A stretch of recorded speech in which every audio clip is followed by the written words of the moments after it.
नमस्कार। चलिए आज की क्लास हम लोग शुरू करते हैं। ज्ञान बिंदु रोशन आनंद सर के द्वारा जो ये बुक निकाला गया है, इसका हम लोग आज प्रैक्टिस सेट 7 देखेंगे।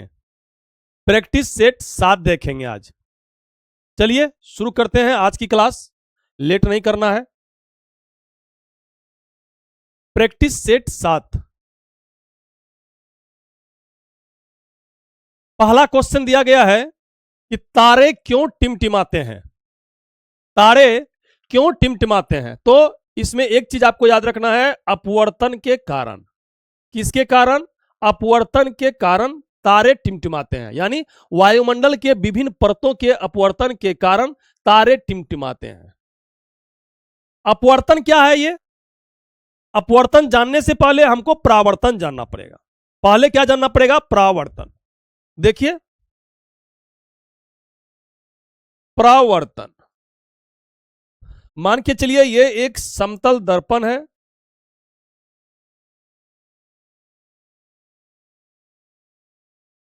समतल दर्पण है, इस पर हम क्या करते हैं? एक आपतित किरण लाते हैं। आपतित किरण लाए,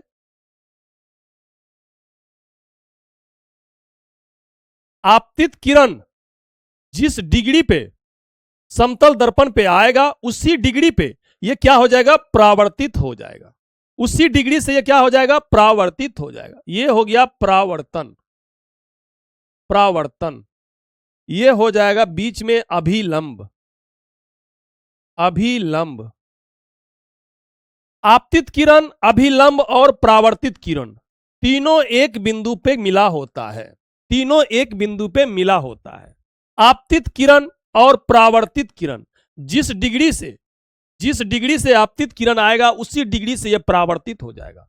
अगर मान के चलिए आपतित किरण 30 डिग्री पे आया तो यह 30 डिग्री पे ही क्या हो जाएगा? परावर्तित हो जाएगा। अर्थात R बराबर R, अर्थात आपतित कोण बराबर परावर्तित कोण, दोनों क्या होता है? दोनों बराबर होता है हमेशा। इसी में आपसे सवाल अगर पूछ ले कि एक किरण तल के साथ, तो तल हो गया ये, एक किरण तल के साथ 35 डिग्री का कोण बनाती है। मान के चलिए तल के साथ ये 35 डिग्री का कोण बनाती है आपतित किरण, तो ये किस कोण पे परावर्तित हो जाएगा? किस कोण पे ये परावर्तित हो जाएगा? आपसे सवाल इस तरफ पूछा जा सकता है। कुछ नहीं है इसमें, हम जान रहे हैं कि R बराबर R होता है, यानी आपतित कोण बराबर परावर्तित कोण। तो यहां देखिए ये है 35 डिग्री। अगर हम लोग अगर इसको टोटल यहां से यहां तक अभिलंब तक हम लोग देखेंगे तो टोटल 90 डिग्री यानी 90 डिग्री होगा। तो 90 में अगर हम लोग 35 घटाते हैं, 90 में अगर हम लोग 35 घटाते हैं तो कितना हो जाएगा? 5 में गया 5, 8 में 3 गया 5, 55 हो गया। यानी ये हो गया आपका 55 डिग्री। कितना हो गया? 55 डिग्री। तो आपको अब मालूम है कि आपतित किरण बराबर परावर्तित किरण, तो ये भी कितना हो जाएगा? 55 डिग्री। हो गया आंसर 55 डिग्री। चलिए अब देखते हैं अपवर्तन।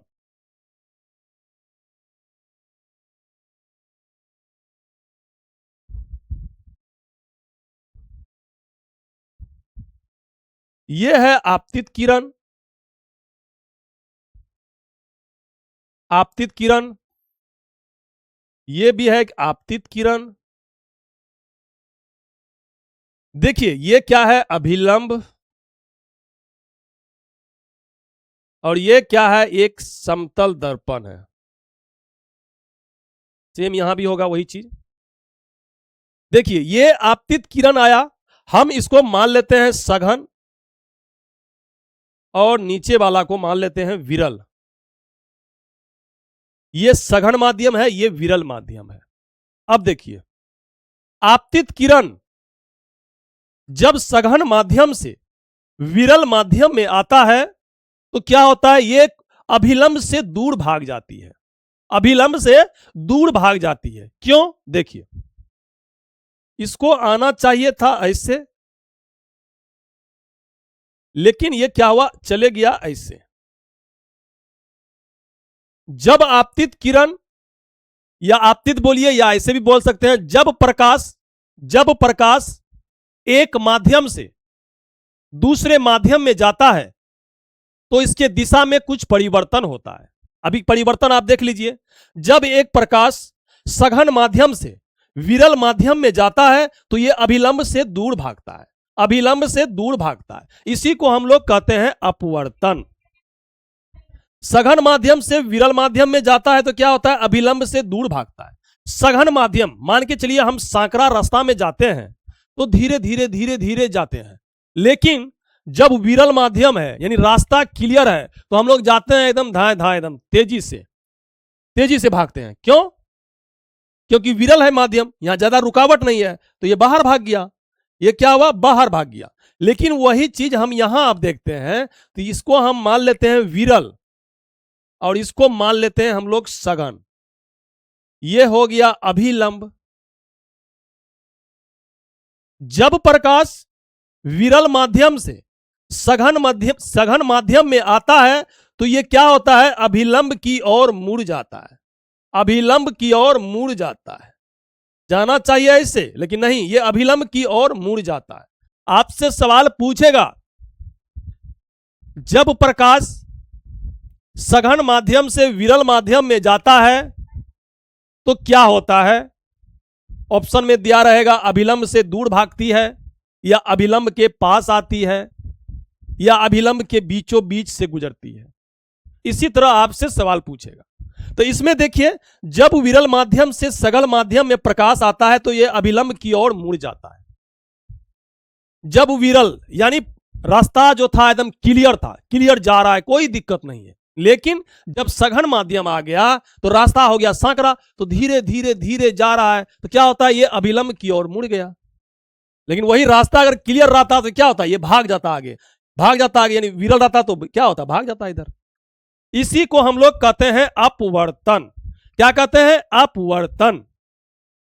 जब प्रकाश विरल माध्यम से सघन माध्यम में आता है तो क्या होता है, ये अभिलंब की ओर मुड़ जाता है।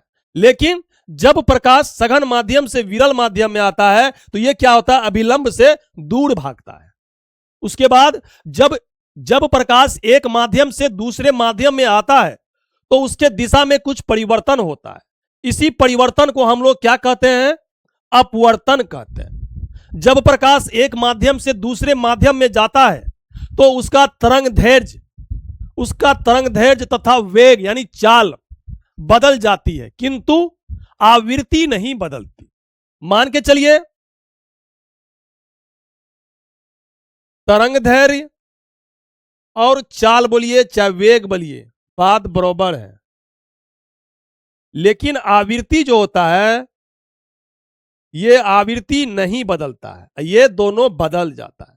जब सघन माध्यम से विरल माध्यम में आएगा, चाहे विरल से सघन माध्यम में आएगा, तो तरंग दैर्घ्य और वेग क्या होगा, बदल जाएगा। तरंग दैर्घ्य और वेग क्या होगा, बदल जाएगा। लेकिन आवृत्ति क्या होता है, ये नहीं बदलता है।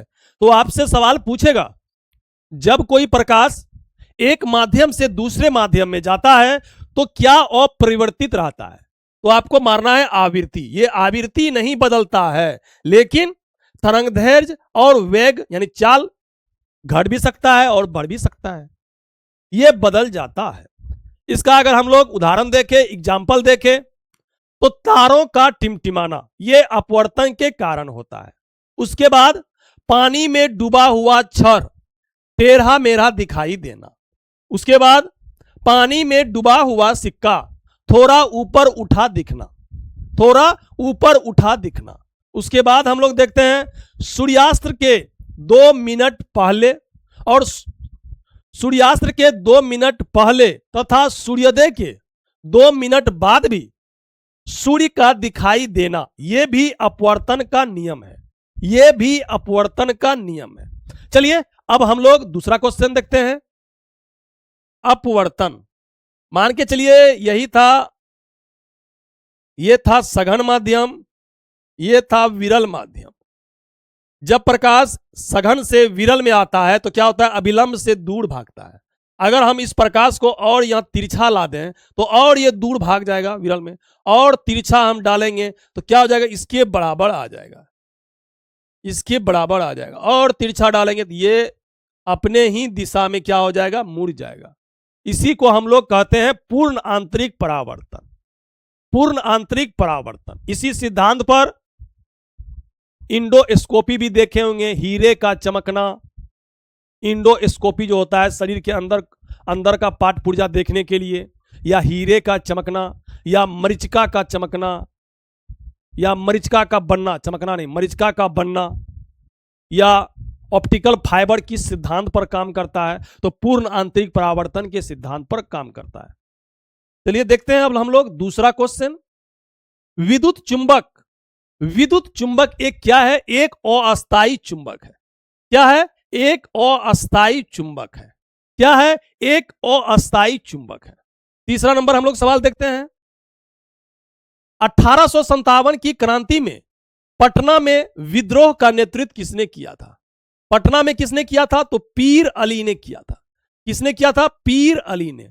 जबकि वीर कुंवर सिंह ने कहां किया था, तो ये अगर बिहार पूछ दे तो आंसर यही होगा, बिहार पूछ दे तो आंसर वीर कुंवर सिंह, या जगदीशपुर पूछ दे, या जगदीशपुर पूछ दे तो आंसर हो जाएगा वीर कुंवर सिंह। लेकिन अगर पटना पूछ दे तो पीर अली होगा, पटना पूछ दे तो पीर अली। ये क्या था, एक पुस्तक विक्रेता था पटना में। पटना में 1857 का विद्रोह का नेतृत्व एक पुस्तक विक्रेता, एक पुस्तक विक्रेता पीर अली ने 3 जुलाई 1857, कब, 3 जुलाई 1857, 3 जुलाई 1857 को किया था।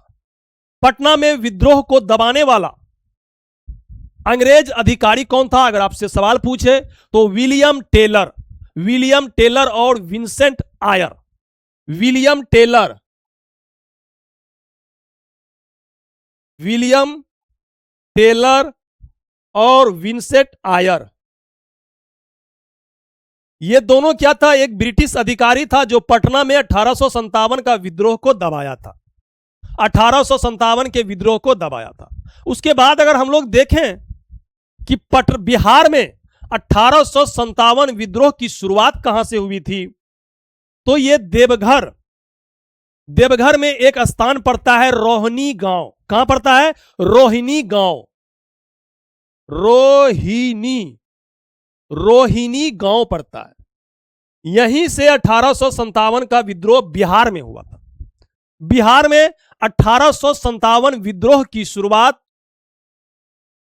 देवघर के रोहिणी गांव से 12 जून 1857 से हुआ था। कब हुआ था, 12 जून 1857 से हुआ था, 1857 से हुआ था, जिसमें अमानत अली, नाम देखिए, अमानत अली, सलामत अली और शेख हारून।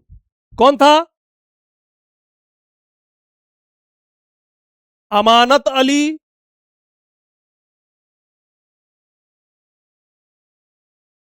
सलामत अली, शेख हारून, शेख हारून, ये 3 व्यक्ति। शेख हारून ने अंग्रेज ऑफिसर को क्या किया, मार दिया, मार दिया, जिसके कारण 16 जुलाई 1857 को, 16 जुलाई 1857 को, 1857 को आम का एक पेड़ था, आम के पेड़ में इसे लटकाकर फांसी दे दिया इन तीनों को, आम का वृक्ष में इसे लटकाकर फांसी दे दिया 16 जुलाई 1857 को। किसे, अमानत अली को, सलामत अली को और शेख हारून को, इन तीनों को क्या कर दिया, फांसी की सजा दे दिया, आम के वृक्ष में लटकाकर, आम के वृक्ष में लटकाकर। चलिए उसके बाद हम लोग देखते हैं अब चौथा सवाल।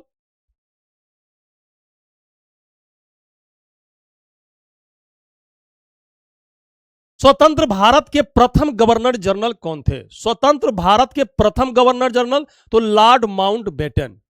अगर आपसे सवाल पूछता स्वतंत्र भारत के प्रथम भारतीय गवर्नर जनरल, तब हो जाता श्री राजगोपालाचारी। श्री राजगोपालाचारी। यहां पूछा क्या है? स्वतंत्र भारत के प्रथम गवर्नर जनरल, तो माउंटबेटन हो जाएगा। कौन हो जाएगा? माउंटबेटन हो जाएगा। कर्सन वर्ल्ड लाइफ और वर्ल्ड हंगर हिल्प के वैश्विक यानी वैश्विक भूख सूचकांक ग्लोबल हंगर इंडेक्स 2025 में भारत को कौन सा स्थान प्राप्त हुआ है? ग्लोबल हंगर इंडेक्स में भारत का कौन सा स्थान है? तो भारत का 123 देशों में 102वां स्थान है। 102वां स्थान है। कितना? 123 देश में। 123 देश में कितना स्थान है? 102वां स्थान है। 2 नंबर देखिए हम जो बताए थे ऊपर में। चलिए अब हम लोग देखते हैं 4 नंबर सवाल। स्वतंत्र भारत के प्रथम गवर्नर जनरल कौन थे? स्वतंत्र भारत के प्रथम गवर्नर जनरल कौन थे? अगर आपसे सवाल पूछता कि स्वतंत्र भारत के प्रथम एवं अंतिम भारतीय गवर्नर जनरल कौन थे, तो आंसर हो जाता श्री राजगोपालाचारी।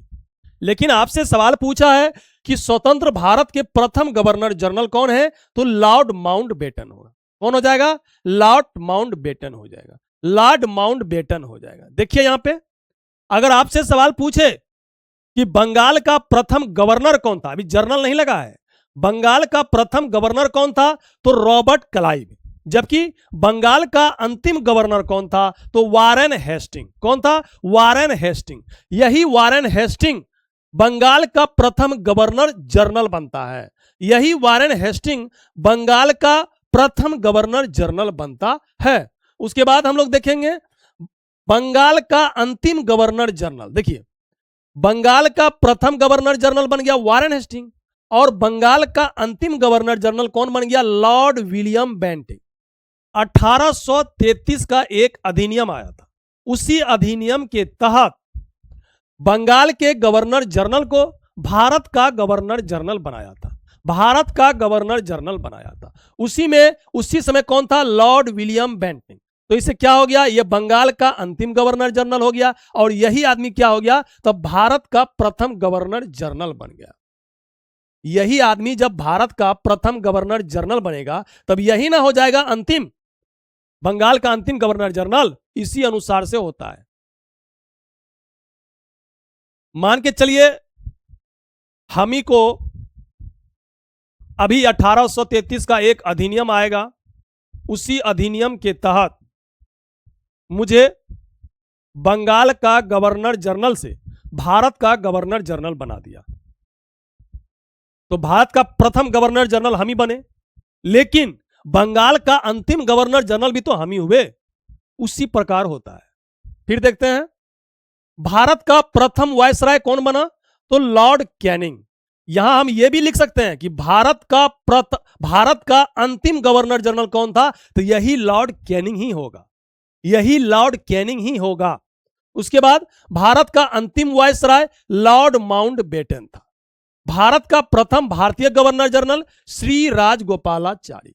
स्वतंत्र भारत के प्रथम और अंतिम भारतीय गवर्नर जनरल श्री राजगोपालाचारी थे, जो 26 जून 1948 से 29 जनवरी 1950 तक था। फिर हम लोग देखते हैं 5 नंबर सवाल। कर्सन वर्ल्ड लाइफ और वेल्थ हैंगर हिल्प के वैश्विक भूख सूचकांक यानी ग्लोबल हंगर इंडेक्स 2025 में भारत को कौन सा स्थान प्राप्त हुआ है? तो बहुत बुरा स्थान है भारत का। 123 देशों में भारत का स्थान 102 है।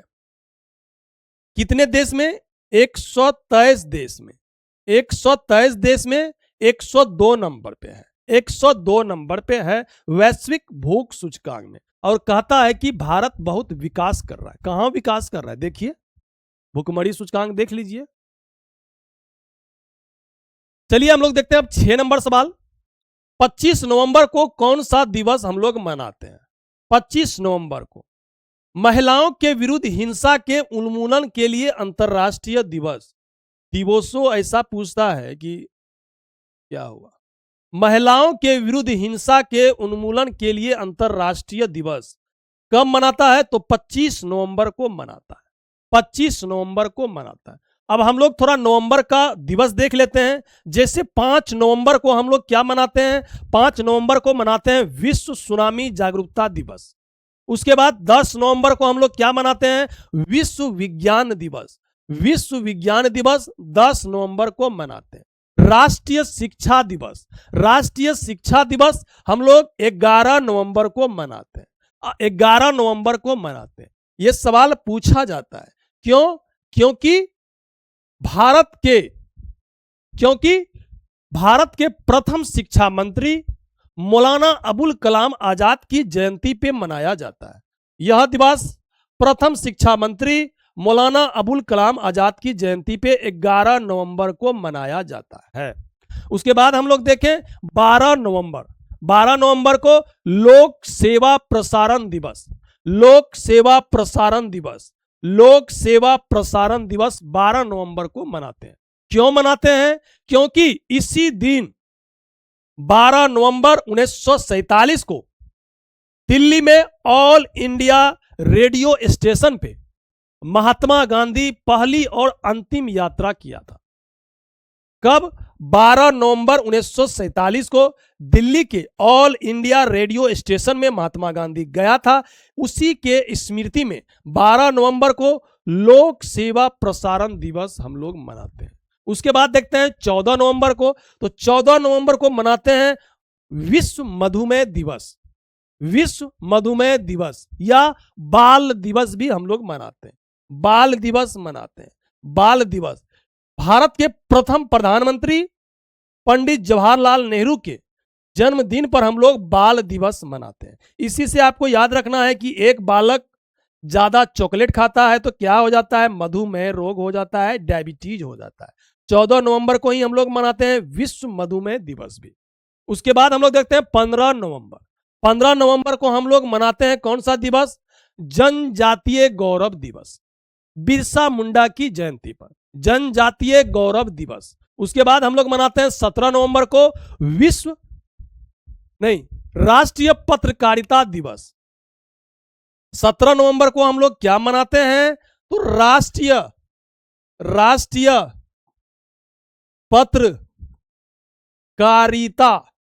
पत्रकारिता दिवस। राष्ट्रीय पत्रकारिता दिवस हम लोग मनाते हैं 17 नवंबर को। उसके बाद 19 नवंबर को हम लोग मनाते हैं विश्व शौचालय दिवस। 19 नवंबर को हम लोग क्या मनाते हैं?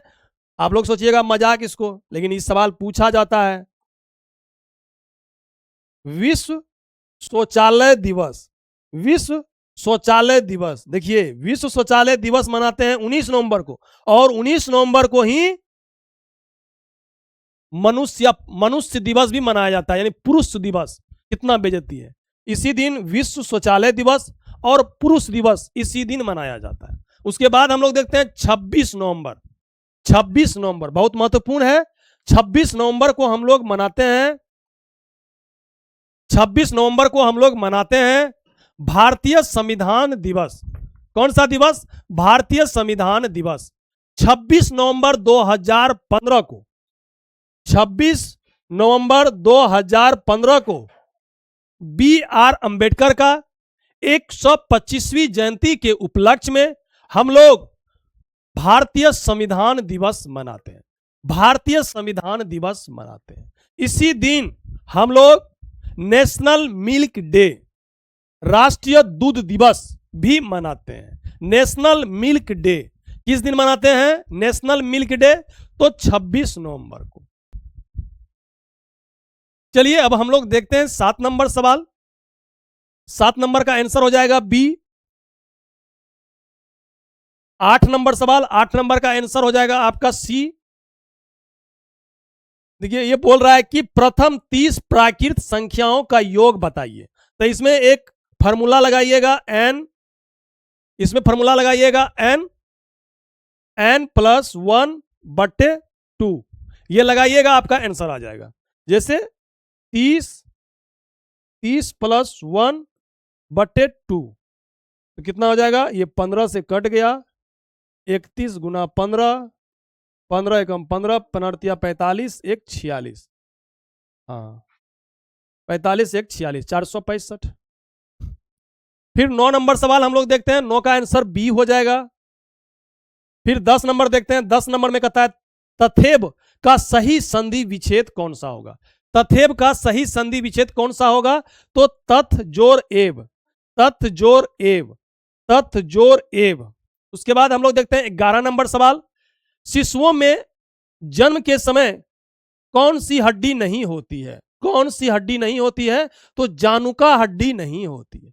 कौन सी हड्डी, जानुका हड्डी, जिसे हम लोग कहते हैं पटेला, पटेला हड्डी नहीं होता है, पटेला हड्डी नहीं होता है।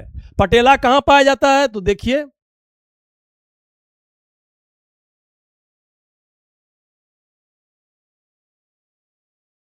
ये आ गया आपका फीमर हड्डी, टांग का फीमर हड्डी, यही बीच में जो घुटना होता है, बीच में जो ये घुटना होता है, इसी को हम लोग कहते हैं पटेला। यही पटेला हड्डी जो होता है बच्चों में नहीं होता है। यहां होता है, एक होता है टिबिया, एक होता है फिबुआ, यहां दो हड्डी होता है, एक होता है फिबुआ। टांग में है तो यहां हो जाएगा टार्सल, इसके आगे हो जाता है मेटाटार्सल, उसके बाद नीचे पैर की उंगली हो जाता है, इसे फ्लेंगिस कहते हैं, फ्लेंजिस, फ्लेंजिस, इसी अनुसार से होता है। चलिए हम लोग देखते हैं थोड़ा सा हड्डी के बारे में। अब थोड़ा हम लोग हड्डी के बारे में देख लेते हैं, कुछ हड्डी के बारे में भी पढ़ लेते हैं। हड्डी यानी बोन, अस्थि, यह अत्यधिक कठोर होता है। आप लोग हड्डी को देख ही रहे हैं, यह हड्डी क्या होता है, अत्यधिक कठोर होता है। क्यों होता है, क्योंकि हड्डी में क्या पाया जाता है, तो इसमें कैल्शियम फॉस्फेट और कैल्शियम कार्बोनेट, ये दोनों पाया जाता है। हड्डी में क्या पाया जाता है, कैल्शियम फॉस्फेट और कैल्शियम कार्बोनेट, ये दोनों पाया जाता है। और हड्डी में कौन सा प्रोटीन पाया जाता है, ओसिन प्रोटीन और कोलोजन प्रोटीन। कौन सा प्रोटीन, ओसिन, ओसिन और कोलोजन, कोलोजन, कोलोजन प्रोटीन पाया जाता है। ओसिन प्रोटीन और कोलोजन प्रोटीन पाया जाता है किसमें, हड्डी में। उसके बाद हम लोग देखते हैं हड्डी, हड्डी जो होता है, अस्थि जो होता है, ये ओस्टियोब्लास्ट, ओस्टियोब्लास्ट कोशिका से बनता है। किससे बनता है, ओस्टियोब्लास्ट कोशिका से बनता है। उसके बाद अगर हम लोग देखें हड्डी का घनत्व, हड्डी का घनत्व 30 साल तक, 30 वर्ष तक, अर्थात अगर 30 वर्ष के बाद अगर आपका हड्डी टूटता है तो वो जुड़ेगा नहीं, वो स्टील से फिर क्या करता है, उसको कस देता है स्टील लगाकर। अगर 30 वर्ष से पहले अगर आपका हड्डी टूटता है तो वो जुड़ जाता है। अर्थात हड्डियों का घनत्व अधिकतम किस वर्ष में होता है, तो 30 वर्ष में हो जाता है। उसके बाद हम लोग देखते हैं कि बोन को ऊर्जा, यानी हड्डी को, हड्डी को ऊर्जा कहां से मिलता है, तो हड्डी को जो ऊर्जा होता है ये ब्लड से नहीं मिलता है। ये हड्डी को ऊर्जा जो है ना ब्लड से नहीं मिलता है, बल्कि हड्डी को ऊर्जा लसिका से मिलता है, लसिका से मिलता है। अगर आपको पोलियो बीमारी हो जाता है तो यही लसिका जो होता है क्या होता है, प्रभावित हो जाता है। लसिका, लसिका से क्या होता है, बोन को ऊर्जा प्राप्त होता है। और पोलियो जिसको मारता है, यही लसिका तंत्र क्या होता है, प्रभावित होता है। लसिका तंत्र क्या होता है, पोलियो में प्रभावित होता है, प्रभावित होता है।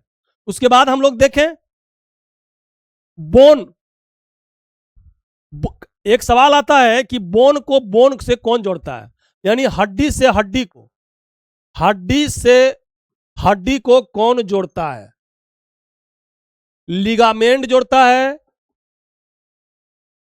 या टेंडल जोड़ता है। एक होता है हड्डी से मांसपेशी को, मांसपेशी को कौन जोड़ता है, तो एक होता है टेंडल, टेंडल।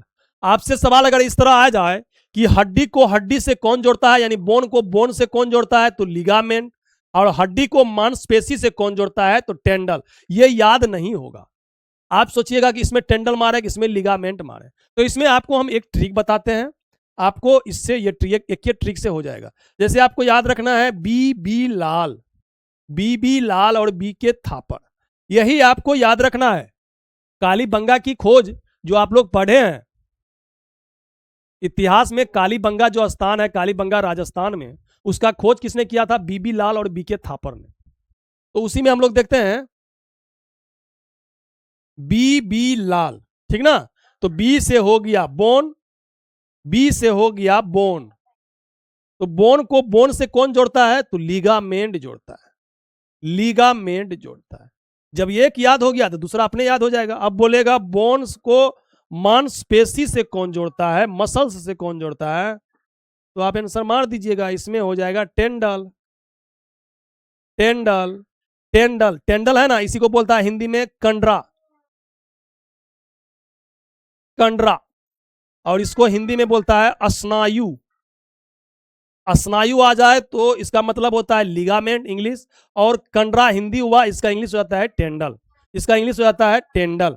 फिर हम लोग देखते हैं बोन के अंदर, मान के चलिए ये बोन है, बोन के अंदर बोन मेरो पाया जाता है। क्या पाया जाता है? बोन मेरो, जिसे हम लोग कहते हैं अस्थि मज्जा, अस्थि मज्जा पाया जाता है। इसी अस्थि मज्जा में क्या होता है? ब्लड का निर्माण होता है। इसी अस्थि मज्जा में क्या होता है? ब्लड का निर्माण होता है। मान के चलिए अस्थि मज्जा में ब्लड का निर्माण हो गया, लेकिन जो भ्रूण कोशिका है, जो मां के गर्भ में जो भ्रूण होता है भ्रूण अवस्था में, तो उसमें कैसे ब्लड बनेगा? तो भ्रूण अवस्था में जो होता है मां के गर्भ में, तो उसमें जो ब्लड बनता है अस्थि मज्जा से नहीं बनता है, उसमें लीवर के मीजोडर्म, लीवर के मीजोडर्म सेल से ब्लड का निर्माण होता है। भ्रूण,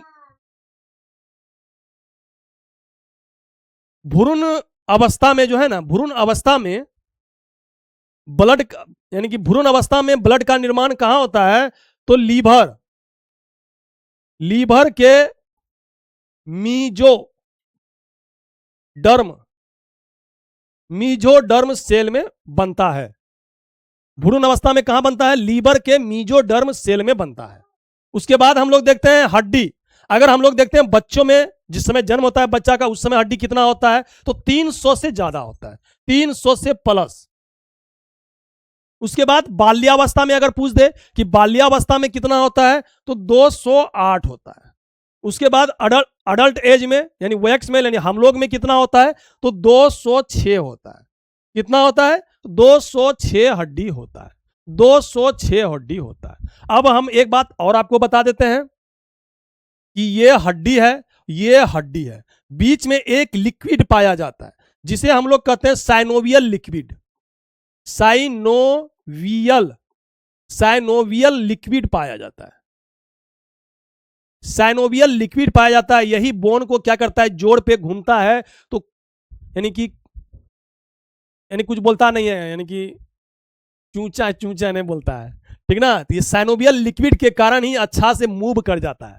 लेकिन किसी किसी का होता है, जो बूढ़ा आदमी, बूढ़ा क्या, अब तो जवानों आदमी में होने लगा, किसी किसी में क्या हो जाता है? साइनोवियल लिक्विड क्या हो जाता है? खत्म हो जाता है। साइनोवियल लिक्विड क्या हो जाता है? खत्म हो जाता है। तो जैसे उठिएगा ना तो चू चू दर्द करेगा दर्द करेगा। उसे ही हम लोग कहते हैं गठिया बीमारी। क्या कहते हैं? गठिया, गठिया बीमारी कहते हैं। इसमें क्या होता है कि यूरिक एसिड बढ़ जाता है। यूरिक एसिड जो होता है, यही यूरिक एसिड क्या होता है? बढ़ जाता है, और साइनोवियल लिक्विड खत्म हो जाता है। बोन के जोड़ के पास साइनोवियल लिक्विड पाया जाता है, जो हड्डी को मुड़ने में, यानी मूवमेंट करने में मदद करता है। इसी लिक्विड की कमी होने के कारण गठिया रोग हो जाता है, गठिया रोग हो जाता है, और चू चाय बोलने लगता है, ठीक ना, चू चाय। सूर्य और चंद्रमा द्वारा गुरुत्वाकर्षण के माध्यम से पृथ्वी को एक ही दिशा में खींचने के कारण क्या उत्पन्न होता है? तो वृहत ज्वार भाटा उत्पन्न होता है। अगर तीनों एक सीधी रेखा में होगा तो सबसे ज्यादा ऊंचा ज्वार आएगा, सबसे ज्यादा ऊंचा ज्वार आएगा। वही अगर सूर्य, चंद्रमा और पृथ्वी त्रिकोण में होगा, यानी सीधी रेखा में नहीं होगा, तो निम्न ज्वार आएगा, निम्न ज्वार आएगा। उसके बाद हम लोग देते हैं भारत में पहली पंचवर्षीय योजना का आधार क्या था? तो पहली पंचवर्षीय योजना का मॉडल पूछा है तो हेरोल्ड डोमर मॉडल हो जाएगा। पहली पंचवर्षीय योजना, ये हम आपको सवाल कितना बार बता दिए हैं कि योजना आयोग के द्वारा, योजना आयोग का स्थापना कब हुआ था? 15 मार्च 1950 को, 15 मार्च 1950 को योजना आयोग का गठन हुआ था। और इसका अध्यक्ष कौन होता है? जो प्रधानमंत्री होता है वही होता है इसका अध्यक्ष। योजना आयोग का काम क्या था? पंचवर्षीय योजना का निर्माण करना। लेकिन उसका अनुमोदन कौन करता था? तो एनडीसी करता था। एनडीसी राष्ट्रीय विकास परिषद करता था। इसका स्थापना 6 अगस्त 1952 को हुआ था। 6 अगस्त 1952 को हुआ था। तो पंचवर्षीय योजना कितना बना है अभी तक?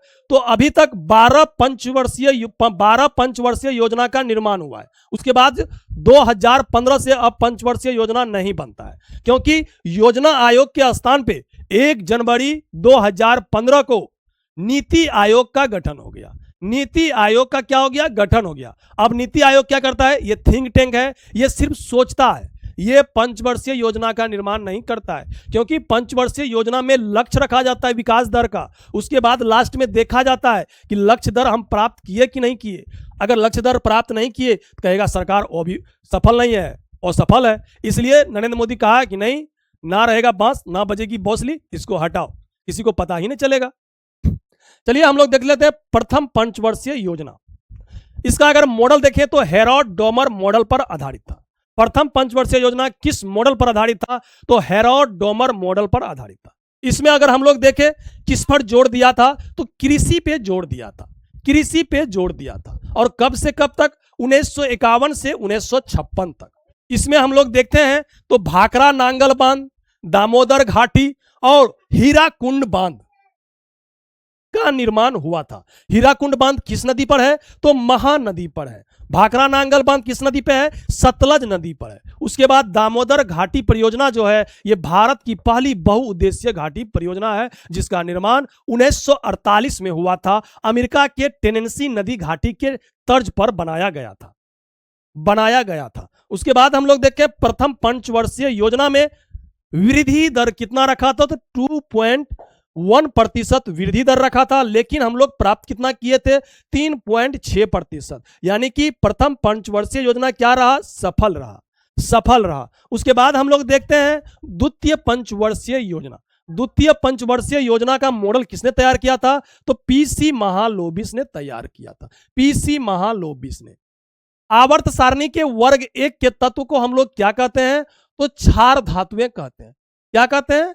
क्षार धातुएं कहते हैं। अगर हम लोग देखें कि ये वर्ग 1 को हम लोग क्षार धातु कहते हैं, वर्ग 17 को हम लोग हेलोजन धातु कहते हैं।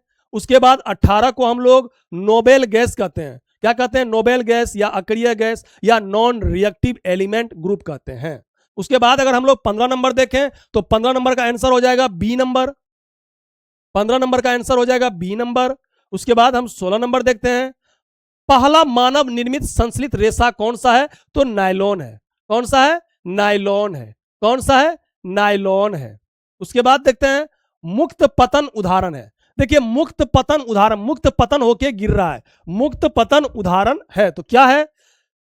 एक समान वेग वाली गति का, एक समान त्वरण वाली गति का। हाँ देखिए मुक्त पतन मतलब होता है कि एक समान त्वरण वाली गति का, एक समान त्वरण से आ रहा, त्वरण ना बढ़ रहा है ना घट रहा है। मुक्त पतन एक समान त्वरण वाली गति से आता है, उसे हम लोग कहते हैं मुक्त पतन।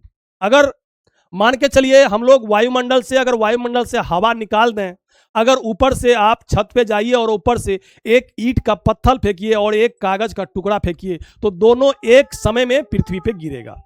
इसी को हम लोग कहते हैं मुक्त पतन। ठीक ना? अब हम लोग 18 नंबर देखते हैं। निम्नलिखित में से वर्ष 2025 में अंतरराष्ट्रीय बुकर पुरस्कार किसने जीता था?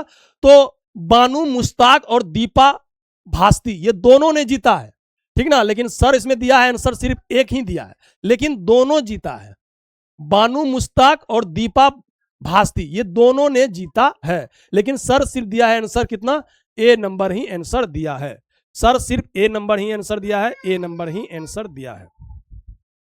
बानू मुश्ताक, ये बानू मुश्ताक जो है कहां का है? कर्नाटक का है, और ये कन्नड़ लेखिका है। क्या है? कन्नड़ लेखिका है। इसने क्या किया? कन्नड़ लेखिका है, इसने क्या किया, कन्नड़ भाषा में हॉट लैंप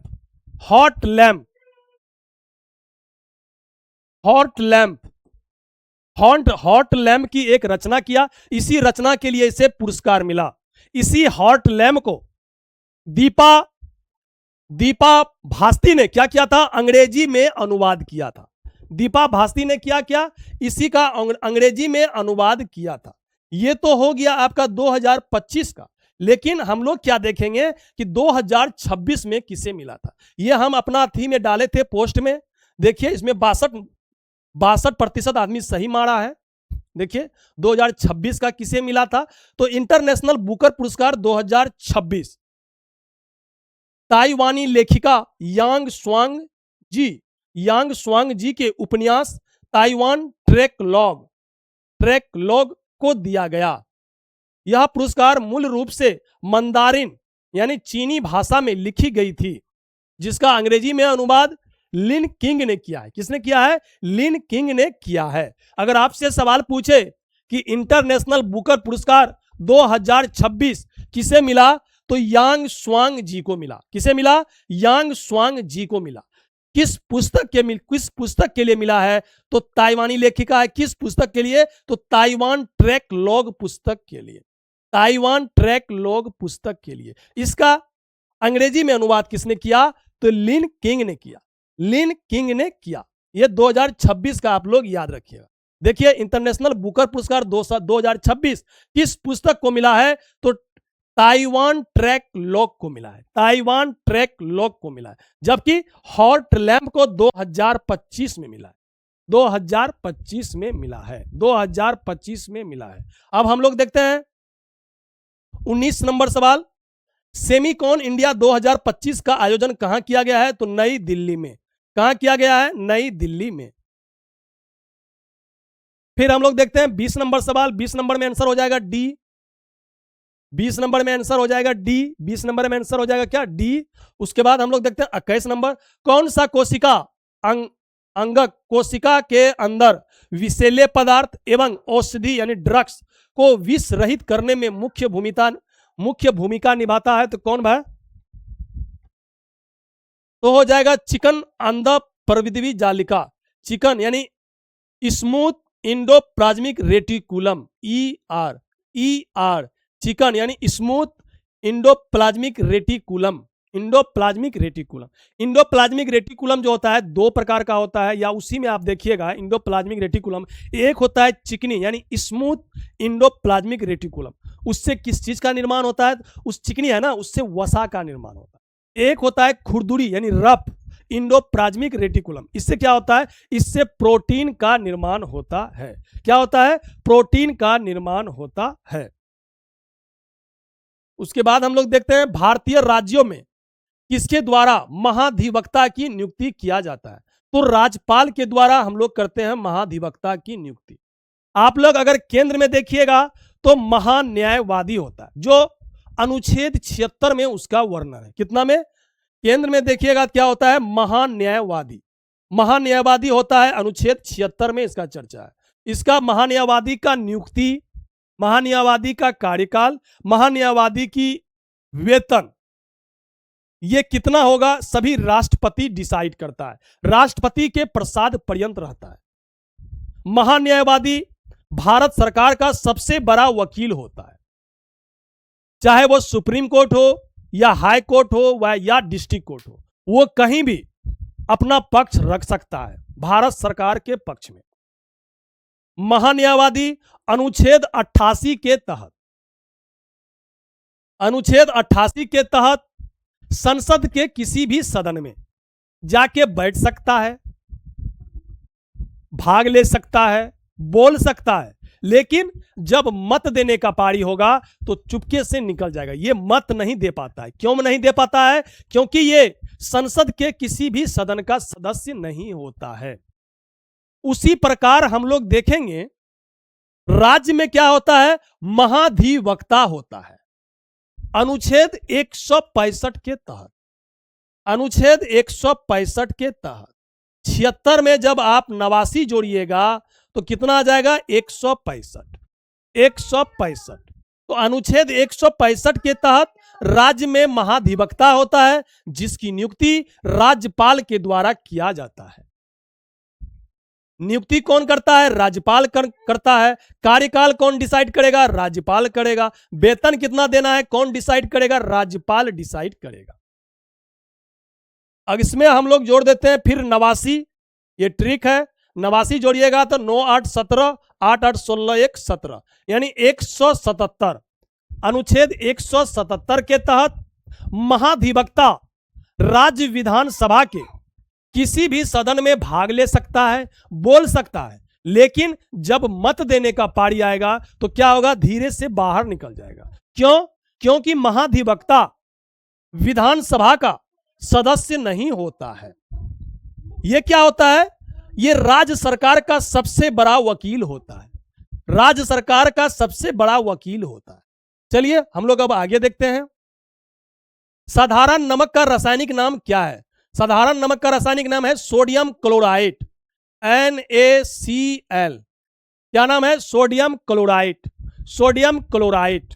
उसके बाद इसको हम लोग देखते हैं sodium carbonate, sodium carbonate, sodium carbonate. Sodium carbonate क्या होता है? सोडियम कार्बोनेट जिसे हम लोग जैसे लिखते हैं Na2CO3, Na2CO3, सोडियम कार्बोनेट, जिसे हम लोग कहते हैं वॉशिंग सोडा, यानी धोने वाला सोडा को हम लोग क्या कहते हैं? Sodium carbonate. उसके बाद हम लोग देखते हैं calcium carbonate, CaCO3। Calcium carbonate को हम लोग कहते हैं क्या? संगमरमर। संगमरमर को हम लोग क्या कहते हैं? संगमरमर को हम लोग क्या कहते हैं? कैल्शियम कार्बोनेट का बना होता है।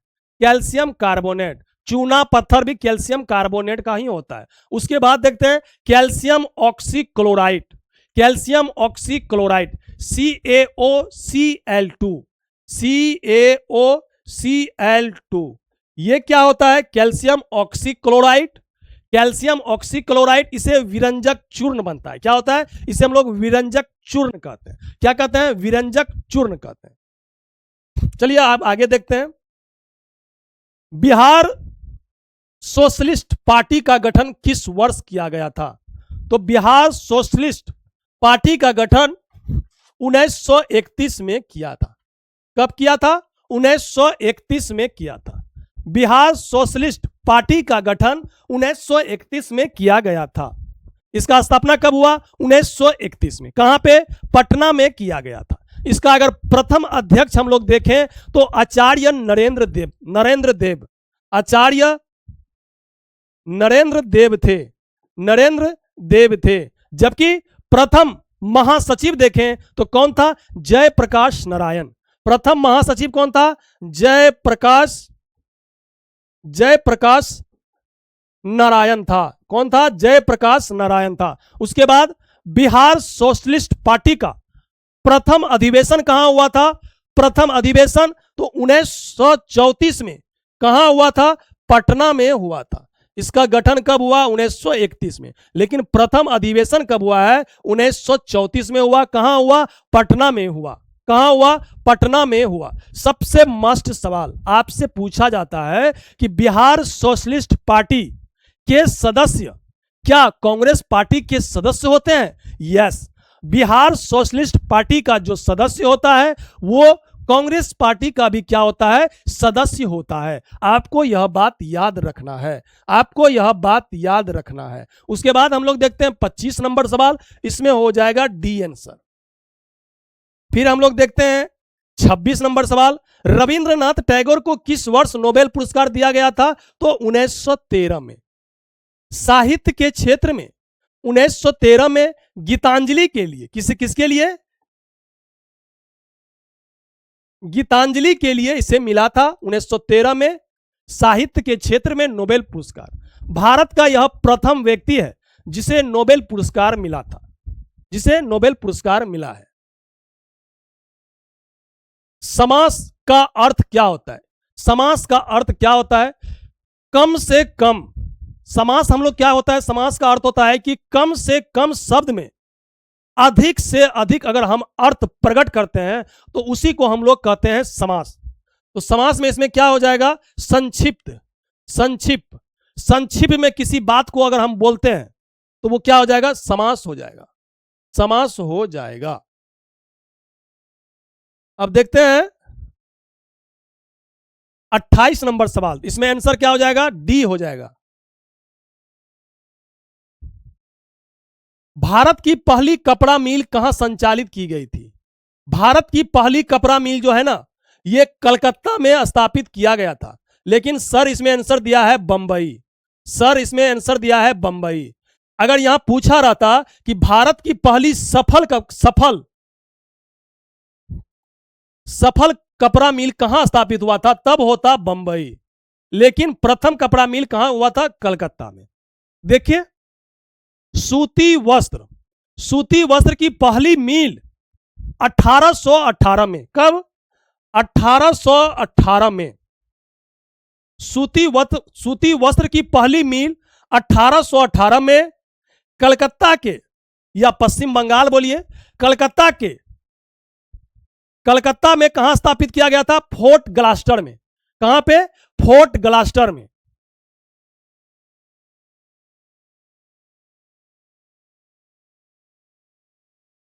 अठारह में कलकत्ता के फोर्ट ग्लास्टर में स्थापित किया था सूती कपड़ा मिल, लेकिन क्या रहा, असफल रहा।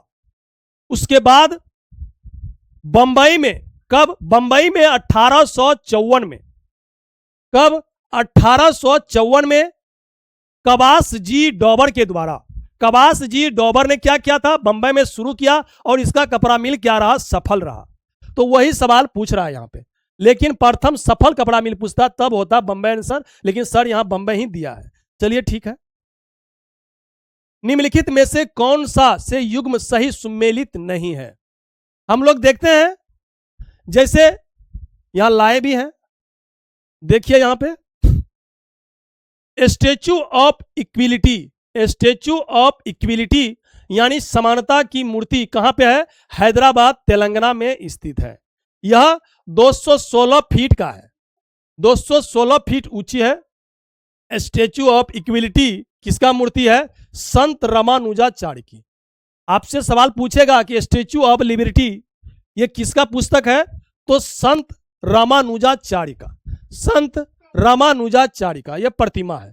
अब दूसरा देखते हैं, स्टैच्यू ऑफ ऑनर, यह ओंकेश्वर मध्य प्रदेश में स्थित है।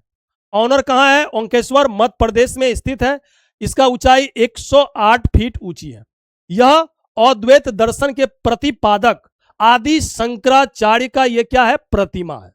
किसका प्रतिमा है, शंकराचार्य का प्रतिमा है। उसके बाद हम लोग देखते हैं स्टैच्यू ऑफ सोशल जस्टिस, सामाजिक न्याय की प्रतिमा। यह आंध्र प्रदेश के विजयवाड़ा शहर में स्थित है। इसका ऊंचाई कितना है, 125 फीट। यह प्रतिमा बाबा साहेब भीमराव अंबेडकर की प्रतिमा है। कहां पे बना है, आंध्र प्रदेश में। फिर हम लोग देखते हैं स्टैच्यू ऑफ नॉलेज, यह कहां है, महाराष्ट्र के लातूर में स्थापित है। किसका प्रतिमा है, यह भी भीमराव अंबेडकर का प्रतिमा है। दूसरा देखते हैं स्टैच्यू ऑफ प्रोस्पेरिटी, यह कहां है, बंगलोर में है, कर्नाटक में स्थित है, 108 फीट ऊंची है। श्रीनाथ प्रभु कैंप गोड़ा, कैंप गोड़ा जो बेंगलुरु के संस्थापक हैं, उसी का यह प्रतिमा है, उसी का यह क्या है, प्रतिमा है। अब हम लोग देखते हैं, इसमें आंसर हो जाएगा आपका स्टैच्यू ऑफ ऑनर। ऑनर से ओंकेश्वर, ऑनर से क्या बनेगा, ओंकेश्वर कहां पड़ता है, मध्य प्रदेश में। हाँ ये सही है, ये क्या है, सही है। स्टैच्यू ऑफ सोशल जस्टिस, हाँ ये भी आंध्र प्रदेश में है, जो ये भीमराव अंबेडकर की मूर्ति है। स्टैच्यू ऑफ इक्विलिटी ये महाराष्ट्र में है। स्टैच्यू ऑफ इक्विलिटी नहीं, ये महाराष्ट्र में नहीं है। स्टैच्यू ऑफ प्रोस्पेरिटी, हाँ ये कर्नाटक में है, प्रोस्पेरिटी कैंप गोरा की मूर्ति है। Statue of equality, statue of equality यहां देखिए, स्टैच्यू ऑफ इक्विलिटी समानता की मूर्ति कहां है, हैदराबाद तेलंगाना में है। और ये किसका मूर्ति है, संत रामानुजाचार्य की, संत रामानुजाचार्य की। तो गलत क्या हो जाएगा, 3 नंबर, 3 नंबर, 3 नंबर आंसर हो जाएगा। यदि कोई विलयन नीले रंग के लिटमस पेपर को लाल रंग में अगर बदल देता है तो इस विलयन का पीएच मान क्या होगा? तो आपको एक ट्रिक याद रखना है, अनिल, याद रखना है, अनिल, अनिल यानी ओ से बन जाता है अम्ल। अम्ल क्या करता है, नीले लिटमस को लाल कर देता है। एक याद रहा कि दूसरा बन जाएगा।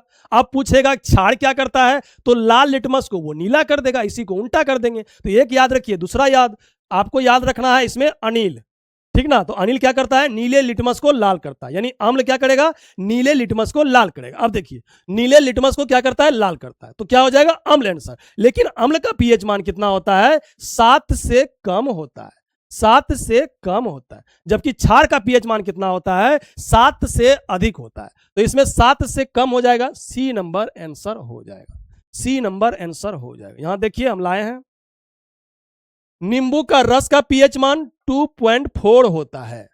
आप लोग याद रखिएगा, जैसे रक्त का पीएच मान 7.4 होता है, आंसू का पीएच मान 7.4 होता है। ये दोनों आपको याद रखना है। जैसे मान के चलिए, नहीं कहता है आंख से आंसू बह रहा है, नहीं बोलता है फिल्म सब में, आंख से आंसू बह रहा है, लहू बह रहा है, आंख से लहू बह रहा है। तो आपको याद रखना है, लहू का 7.4, तो आंसू का भी 7.4, आंसू का भी क्या है, 7.4। उसके बाद हम लोग देखते हैं, उसके बाद होता है क्या, उसके बाद हम लोग देखते हैं एक शुद्ध जल का पीएच मान कितना होता है, 7 होता है। नमक का पीएच मान कितना होता है, 7 होता है। नमक का पीएच मान कितना होता है, 7 होता है।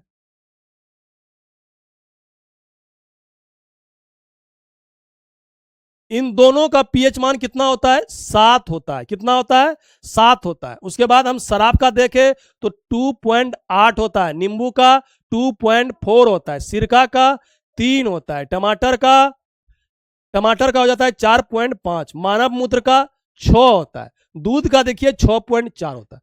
तो आपको जैसे दूध दे दे, दही दे दे, मक्खन दे दे, इन सभी का पीएच मान 6.4 होता है। रक्त का हम बता दिए हैं, शुद्ध जल का 7 होता है, मानव लार का 6.5 से 7.5 होता है। उसके बाद हम लोग आंसू का बता दिए 7.4। समुद्री जल का पीएच मान 8.1 से लेकर 8.4 तक होता है। टूथपेस्ट का 9 के लगभग होता है। अब नीचे देखते हैं, पीएच किसी भी विलयन की अम्लता या क्षारीयता को दर्शाता है, जिसका शाब्दिक अर्थ क्या होता है, हाइड्रोजन की शक्ति, यानी power of hydrogen. PH scale की खोज किसने किया था, सोरेनसन नामक विद्वान ने किया था, 1909 ईस्वी में किया था, जिसमें 1 से 14 तक की संख्या अंकित होता है। कितना, 1 से 14 तक की संख्या अंकित होता है। संविधान की प्रारूप समिति के समक्ष प्रस्तावना का प्रस्ताव किसने प्रस्तुत किया था, तो जवाहरलाल नेहरू ने प्रस्तुत किया था। 13 दिसंबर 1946 को जवाहरलाल नेहरू के द्वारा संविधान के समक्ष उद्देश्य प्रस्ताव को पेश किया था। उसी को हम लोग कहते हैं प्रस्तावना। उद्देश्य प्रस्ताव को क्या किया था, पेश किया था 13 दिसंबर 1946 को, जिसे कब मान्यता मिला, तो 22 जनवरी 1947 को इसे क्या हुआ, मान्यता मिला था। फिर हम लोग देखते हैं 33 नंबर सवाल, इनमें से कौन सी अभिक्रिया उदासीनीकरण अभिक्रिया का उदाहरण नहीं है, तो इसमें हो जाएगा ए नंबर आंसर। उदासीनीकरण अभिक्रिया, यह क्या होता है, उदासीनीकरण अभिक्रिया, तो देखिए हम लाए हैं उदासीनीकरण अभिक्रिया। जब अम्ल यानी एसिड एंड बेस, जब अम्ल और क्षार परस्पर क्रिया करते हैं तो लवण और जल बनता है। कौन क्या बनता है, लवण यानी नमक और जल बनता है। यह अभिक्रिया ही उदासीनी अभिक्रिया कहलाता है। जैसे NaOH प्लस HCl, ये क्षार है, ये अम्ल है, दोनों को मिलाते हैं तो NaCl, ये नमक बना, इधर क्या बन गया, जल बन गया। उदासीनीकरण अभिक्रिया का सामान्य समीकरण है, जैसे अम्ल प्लस क्षार, ये लवण और जल बनता है। लेकिन यहां आप देखिए इसमें जल नहीं बना है, ठीक ना। लेकिन इसमें देखिए यहां जल बना है, यहां भी जल बना है, यहां भी जल बना है, लेकिन यहां जल नहीं है। तो इसी को आप आंसर करके चलिए चलिए आप। अब देखते हैं 34 नंबर सवाल। 34 नंबर सवाल। एड्रेनलिन, एड्रेनलिन जो हार्मोन होता है ये क्या करता है, ये गुस्सा और डर।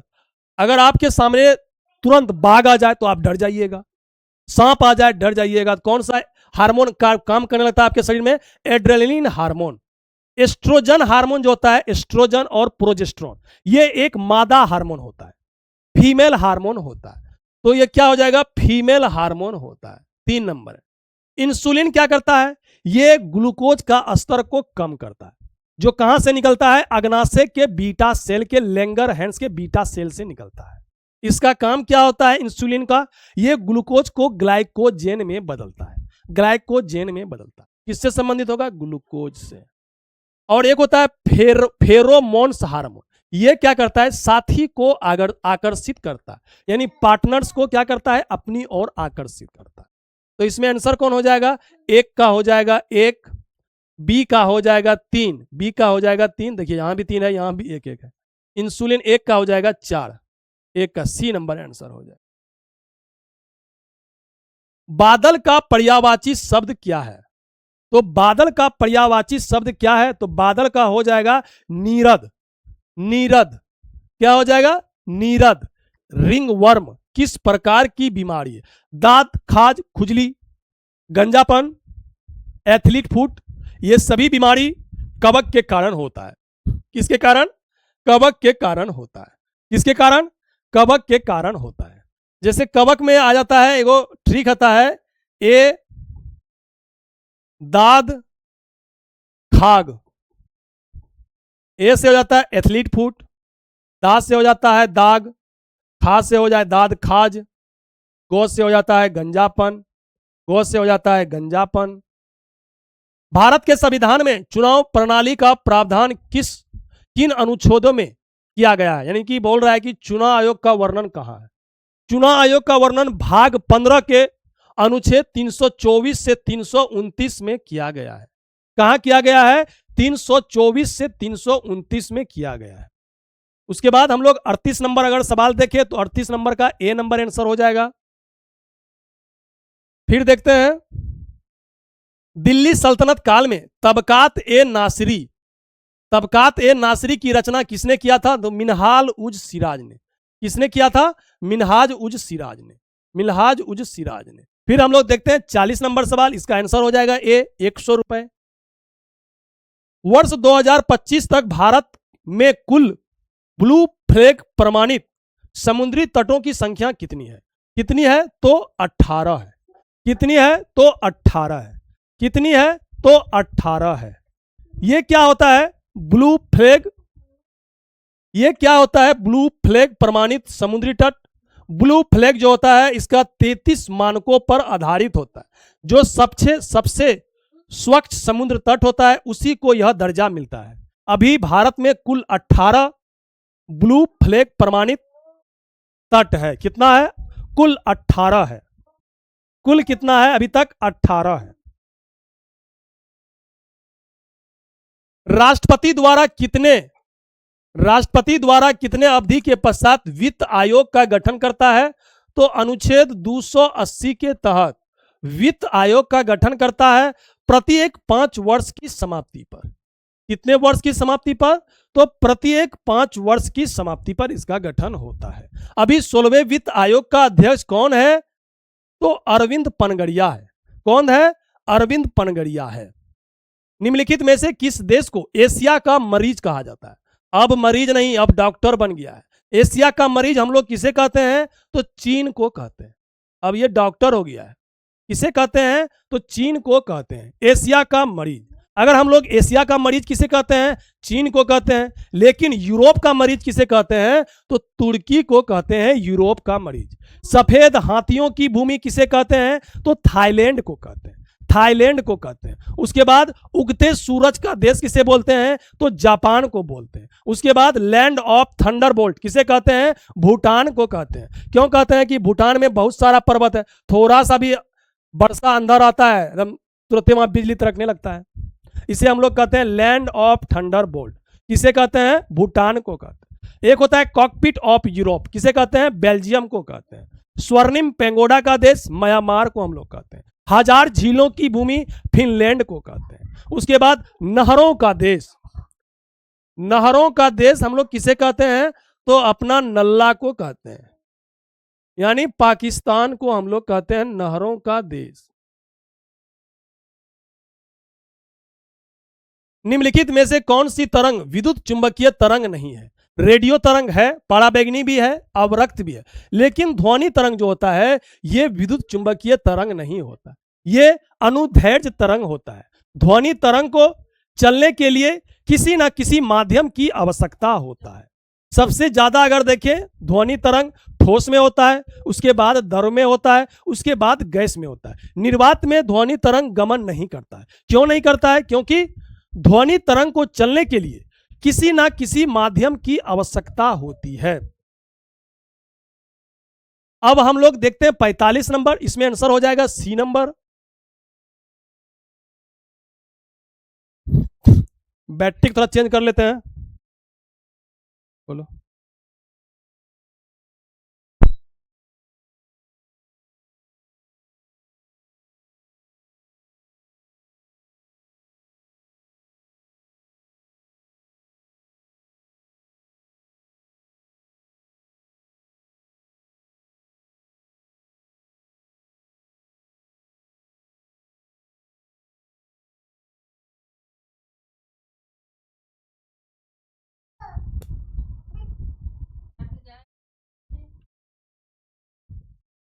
चलिए अब हम लोग देखते हैं 46 नंबर सवाल। बक्सर की प्रसिद्ध लड़ाई कब हुआ था? तो बक्सर का युद्ध हुआ था 22 अक्टूबर 1764 को। कब हुआ था? 22 अक्टूबर 1764 को। बक्सर का युद्ध अगर हम लोग देखें तो बक्सर के युद्ध में भारत की तरफ से त्रिगुट सेना था। त्रिगुट सेना भारत के तरफ से कौन था? त्रिगुट सेना था। जैसे हम लोग देखते हैं मुगल बादशाह कौन था? तो शाह आलम द्वितीय। शाह आलम द्वितीय था मुगल के तरफ से। उसके बाद अगर हम लोग देखते हैं अवध के तरफ से तो सुजाउदौला, सुजाउदौला, सुजाउदौला था। उसके बाद बंगाल का अपदस्थ नवाब ये कौन था? मीर कासिम, मीर कासिम। ये तीनों मिलकर, ये त्रिगुट सेना, ये तीनों मिलकर ब्रिटिश शासन से लड़ा। और ब्रिटिश सेना का नेतृत्व कौन कर रहा था? तो ब्रिटिश सेना का नेतृत्व हेक्टर मुनरो कर रहा था। हेक्टर मुनरो कर रहा था। हेक्टर मुनरो ने इन तीनों को पराजित कर दिया, इन तीनों को पराजित कर दिया। उसके बाद इलाहाबाद की संधि हुआ, इलाहाबाद की संधि हुआ। तो इलाहाबाद की प्रथम संधि अगर हम लोग देखें तो कब हुआ था? 12 अगस्त को। 12 अगस्त 1765 को हुआ था। 12 अगस्त 1765 को हुआ था इलाहाबाद की प्रथम संधि, जिसमें ब्रिटिशों के द्वारा मांग किया गया और उसमें शाह आलम द्वितीय ने बिहार, बंगाल और उड़ीसा ये तीनों का दीवानी अधिकार ब्रिटिशों को सौंप दिया। उतना नहीं देखेंगे। फिर हम लोग देखते हैं इलाहाबाद की दूसरी संधि कब हुआ था? तो 16 अगस्त 1765 को। यह किससे हुआ था? द्वितीय संधि इलाहाबाद की। तो यह हुआ था अवध के नवाब सुजाउदौला से। सुजाउदौला से हुआ था और सुजाउदौला से हरजाने के तौर पर कितना पैसा लिया था?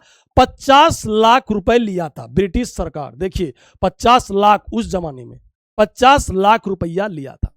नामदफा बाघ अभ्यारण्य किस राज्य में है? तो नामदफा अरुणाचल प्रदेश में है। कहां है? अरुणाचल प्रदेश में है। समानार्थी शब्द लिखिए। चतुर, चतुर का समानार्थी शब्द क्या होगा? चतुर, चतुर का हो जाएगा चालाक। क्या हो जाएगा? चालाक। चतुर का क्या हो जाएगा? चालाक। भारतीय संविधान में अपशिष्ट शक्तियां का सिद्धांत कहां से लिया गया है? अवशिष्ट शक्तियां कहां से लिया है? तो कनाडा से लिया है।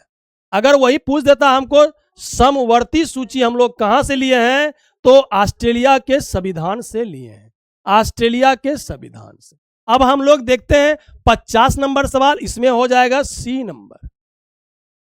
फिर हम लोग देखते हैं स्वतंत्र भारत के प्रथम मंत्रिमंडल 1947 में यानी कि मंत्री दिया है और इधर विभाग दिया है, इसे हम लोग को सजाना है, इसे हम लोग को क्या करना है? सजाना है। तो आर.के. शनमुखम शेट्टी ये कौन सा मंत्री था? तो ये वित्त मंत्री था। ये कौन था? वित्त मंत्री। यहां देखिए हम लाए भी हैं। रफी अहमद किदवई कौन सा मंत्री था? संचार मंत्री। कौन सा मंत्री? संचार मंत्री। आर.के. शनमुखम शेट्टी ये था वित्त मंत्री। वी.एन. गाडगिल ये कौन सा? कार्य और खनन मंत्री। जॉन मथाई रेल मंत्री। जवाहरलाल नेहरू प्रधानमंत्री, राष्ट्रमंडल, विदेशी मामलों के मंत्री। बी.आर. अंबेडकर विधि यानी कानून मंत्री। वल्लभ भाई पटेल गृह मंत्री, सूचना व प्रसार मंत्री, राज्यों के मामले में मंत्री। श्यामा प्रसाद मुखर्जी ये कौन सा मंत्री? उद्योग और आपूर्ति मंत्री। उद्योग और आपूर्ति मंत्री। राजेंद्र प्रसाद खाद्य एवं कृषि मंत्री। मौलाना अबुल कलाम आजाद शिक्षा मंत्री। इसी के जन्म दिवस पर हम लोग राष्ट्रीय शिक्षा दिवस मनाते हैं 11 नवंबर को। राजकुमारी अमृता कौर स्वास्थ्य मंत्री। जगजीवन राम श्रम मंत्री। एच.सी. भाभा इसे हम लोग वाणिज्य मंत्री दिए थे, वाणिज्य मंत्री। और बलदेव सिंह को रक्षा मंत्री दिए थे। बलदेव सिंह को कौन सा मंत्री? रक्षा मंत्री दिए थे। 5 जुलाई 1947 को भारत के रियासतों का एकीकरण करने के लिए रियासती विभाग बनाया गया। इस विभाग के सचिव वीपी मेनन थे। कौन थे? वीपी मेनन थे।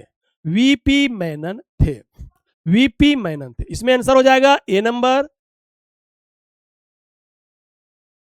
भारतीय संविधान की कौन सी अनुसूची राज्यसभा? राज्यसभा में राज्यों और संघ राज्य क्षेत्रों के स्थान सीट आवंट से संबंधित है, तो कौन सा हो जाएगा? तो इसमें हो जाएगा चौथी अनुसूची।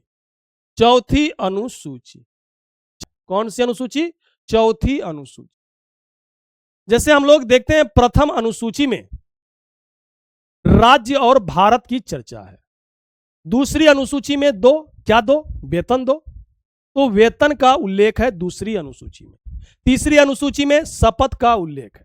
चौथी अनुसूची में चौथ होता है किसका? बूढ़ा सबका चौथ होता है, बूढ़ा बुजुर्ग सबका। तो राज्यसभा में कौन जाता है? 30 साल से ऊपर वाला व्यक्ति जाता है इसमें, जिसका 30 साल उम्र हो गया है, तो बूढ़ा बुजुर्ग इसमें ज्यादा जाता है। तो चौथी अनुसूची में राज्यसभा की चर्चा है सीटों का। और 5वीं अनुसूची में क्या है? अनुसूचित जनजाति यानी कि अनुसूचित जनजाति के प्रशासन की चर्चा। छठी अनुसूची में अगर हम लोग देखें, छठी अनुसूची में 4 राज्य की चर्चा है। असम, मेघालय, त्रिपुरा, मिजोरम। कौन सा? असम, मेघालय, त्रिपुरा और मिजोरम के जनजातीय प्रशासन की चर्चा। उसके बाद अगर 7वीं अनुसूची हम लोग देखें, तो 7वीं अनुसूची में लिस्ट दिया गया है। समवर्ती सूची, राज्य सूची, केंद्र सूची। केंद्र सूची, राज्य सूची, समवर्ती सूची, ये 3 लिस्ट दिया गया है। 8वीं अनुसूची में भाषा का उल्लेख है, 22 भाषा का उल्लेख है। 9वीं अनुसूची में भूमि सुधार के बारे में दिया है। 10वीं अनुसूची में दल बदल के बारे में बताया गया। 11वीं अनुसूची में पंचायती राज के बारे में बताया गया। 12वीं अनुसूची में नगर पालिका के बारे में बताया गया है। चलिए अब आगे देखते हैं। भारत में खरीफ फसल की बुआई किस समय हम लोग करते हैं? तो हम लोग याद रखिए, एक होता है रबी फसल। रबी फसल हम लोग कब काटते हैं? तो होली के समय हम लोग गेहूं काटते हैं, यानी मार्च अप्रैल में हम लोग जो है ना रबी फसल को काट लेते हैं। मार्च अप्रैल में जब काटते हैं तो उसके बाद क्या बोएंगे? खरीफ फसल बोएंगे। तो खरीफ फसल की बुआई कब हो जाएगा? तो जून जुलाई में हम इसे बो देते हैं, जून जुलाई में। और काटते कब है? नवंबर दिसंबर। काटते कब है? नवंबर दिसंबर में। तो देखिए इसमें आंसर हो जाएगा, बुआई कर रहा है ना, तो जून जुलाई में बुआई करेगा। जून जुलाई में हम लोग इसका बुआई करेंगे और काटेंगे कब? नवंबर दिसंबर। जबकि रबी फसल को हम मार्च अप्रैल में काटते हैं। तो बुआई कब करेंगे? तो अक्टूबर नवंबर में, अक्टूबर नवंबर में, अक्टूबर नवंबर में इसका बुआई करेंगे। निम्नलिखित में से कौन सा आर्किमिडीज साहब का सिद्धांत इसमें नहीं है? तो जहाजों और पनडुब्बियों, जहां भी पानी आए आप मान के चलिए वो आर्किमिडीज का सिद्धांत है। तो पनडुब्बी है तो होगा ये, हाइड्रोमीटर है होगा, लेक्टोमीटर है होगा, लेकिन हवाई जहाज के पंखों का डिजाइन तो ये नहीं होगा। ये बर्नौली प्रमेय के सिद्धांत पर काम करता है। जैसे घर का छत उड़ जाता है, ये बर्नौली प्रमेय के सिद्धांत के अनुसार होता है। ये हवाई जहाज का जो पंखा है ये भी बर्नौली प्रमेय के सिद्धांत के आधार पर होता है। अब हम लोग देखते हैं 55 नंबर। हाल ही में नवाचार और प्रौद्योगिक सहयोग योजना सीता किस संस्था द्वारा शुरू की गई है? SITA सीता किस संस्था द्वारा शुरू की गया है? तो UIDAI द्वारा। किसके द्वारा किया गया है? तो UIDAI द्वारा। उसके बाद हम देखते हैं भारतीय संविधान का अनुच्छेद 56 किससे संबंधित है? तो हम आपको बहुत बार ये बता दिए हैं, पकानी कोका दियो दसम, पकानी कोका दियो दसम, 52, 53, 54, 55 है, यहां है 56। यानी कार्यकाल के बारे में दिया है, राष्ट्रपति का कार्यकाल के बारे में दिया है। तो कार्यकाल की कहां है? हाँ, भारत के राष्ट्रपति के कार्यकाल का प्रावधान। सी आंसर हो जाएगा, सी आंसर हो जाएगा। निम्नलिखित में से कौन सा देश बिम्स्टेक का सदस्य नहीं है? बिम्स्टेक का सदस्य नहीं है। तो बिम्स्टेक का सदस्य कौन सा देश नहीं है? कौन सा देश है? तो श्रीलंका है। बिम्स्टेक में कुल 7 सदस्य देश है। कितना सदस्य देश? 7 सदस्य देश है।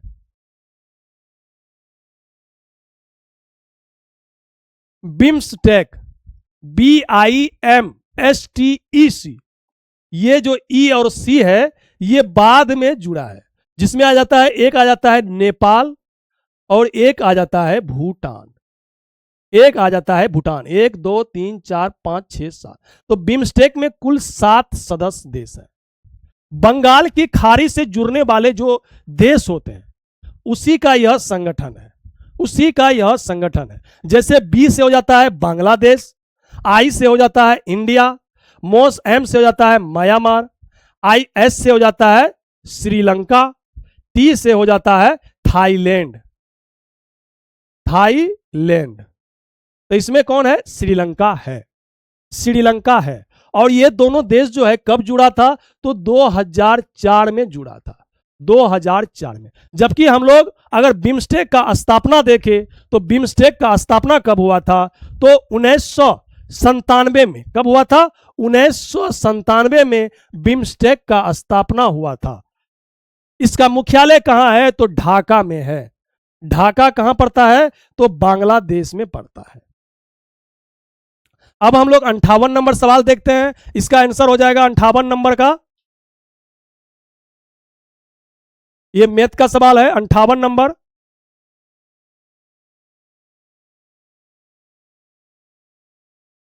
तो क्या कल को घुमाया तुरंत फॉलो तोड़ी दीजिए, है ना लोग 58 नंबर।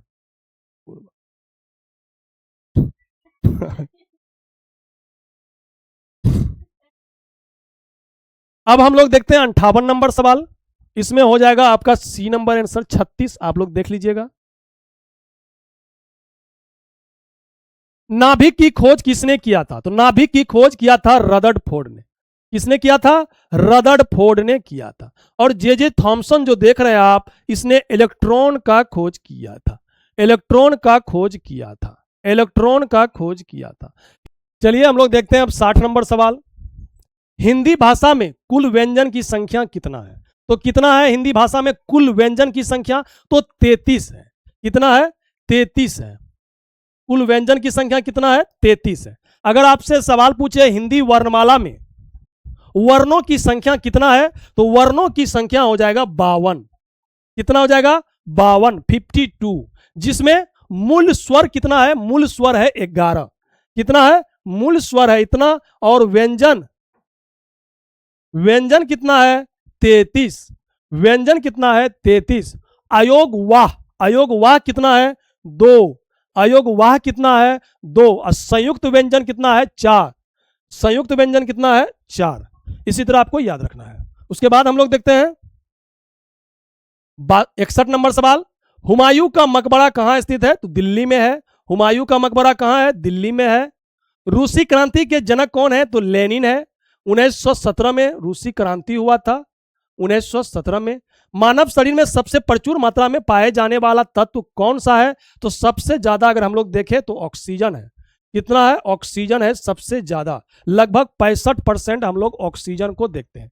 कितना? 65%, सब 65% हम लोग ऑक्सीजन को देखते हैं। अगर हम लोग मानव शरीर में अगर देखें तो सबसे ज्यादा हो जाएगा आपका ऑक्सीजन, फिर कार्बन, ऑक्सीजन कार्बन, उसके बाद हो जाएगा आपका हाइड्रोजन नाइट्रोजन, हाइड्रोजन नाइट्रोजन, फिर हो जाएगा कैल्शियम।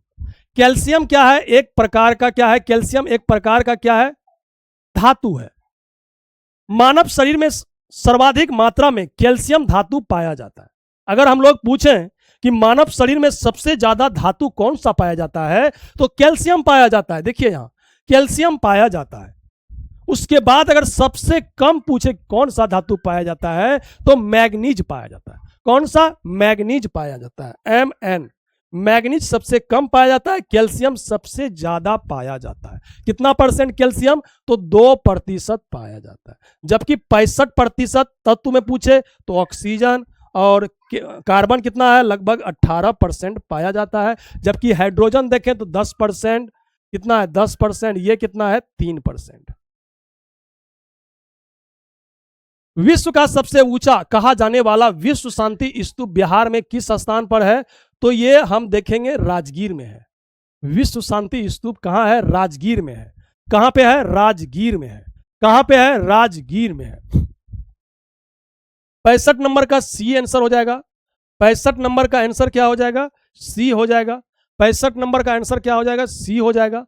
अब देखते हैं हम लोग 66 नंबर, हर्यक वंश का संस्थापक कौन है? तो बिंदु नहीं होगा, बिंबिसार होगा। कौन होगा? बिंबिसार होगा। कौन होगा? बिंबिसार होगा, बिंबिसार होगा। निम्न में से सही कथन है, पृथ्वी के सतह पर प्रत्येक बिंदु पर जी का मान समान होता है। नहीं, गलत। जी का मान न्यूनतम अगर देखे तो विषुवत रेखा पर, और अधिकतम देखे तो ध्रुव पर होता है। जी का मान समान नहीं होता। विषुवत रेखा पर जी का मान अधिकतम नहीं न्यूनतम होता है, अधिकतम नहीं न्यूनतम होता है। पृथ्वी की सतह के ऊपर अथवा सतह के नीचे जाने पर जी का मान कम होता है। हाँ, यह सही है। चाहे आप ऊपर जाइए चाहे आप नीचे जाइए, जी का मान घटेगा। क्या होगा? जी का मान घटेगा, जी का मान घटेगा। उसके बाद 68 नंबर सवाल में ए आंसर हो जाएगा। रमप्पा मंदिर के नाम से लोकप्रिय रुद्रेश्वर मंदिर देश देश में स्थित है। कहां है? तेलंगाना में स्थित है। रमप्पा मंदिर, रमप्पा मंदिर के नाम से मशहूर काकतीय रुद्रेश्वर मंदिर, कौन सा?